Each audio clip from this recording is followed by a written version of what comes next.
Heç buraya yəni təcili yardım maşını qalxa bilməz. Yox, heç cürə bu. Hoş gəlmişsiniz. Xoş gördük. Mən Xeyram. Neçə il yaşayırsınız burada?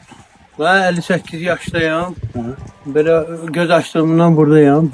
Hoş gəlmişsiniz. İndi kendimiz de gördünüz. Gözəl mənzərəsi olmaq. Biraz çətinliklərimiz var. Yol məsələsi əsas problem. Yəni inşallah yolumuz da düzələr. Gördüğünüz internetimiz var, xəttimiz var. Belə yerlər də var. İndi Allah'a şükür bunlarımız var. Sel gəldikdə. Sel gəldikdə o gördüğünüz o yuxarı dağlardan sel gəlir, orada uçurumlar var.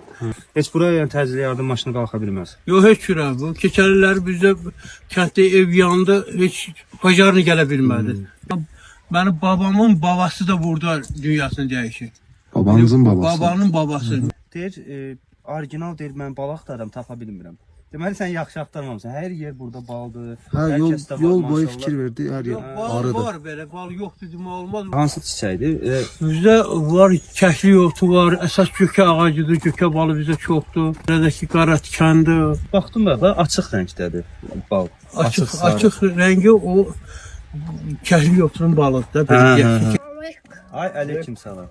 Kendin başından sürüşəsən yoksa? Sən qorxmursan ki, Sağ ol. öğretməni itirərsən buradan düz çaylağa. O ansası avtobus Yol ver, yol ver. O, Canım qonağımız olur. sağ ol, Ona çok sağ ol. ürəkdən yeyirəm. Baba çok sağ ol. Başım basanız diyeceğim.